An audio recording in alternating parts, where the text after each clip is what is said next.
చిన్నలార పెద్దలార ముక్కోటి దేవతలార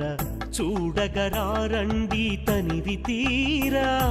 శివ పార్వతి కళ్యాణం లోకాలకు శుభకార్యం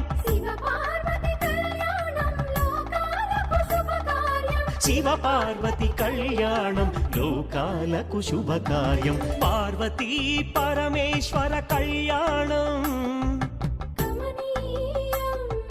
కనువిందు ఆయనే ఈ లోకం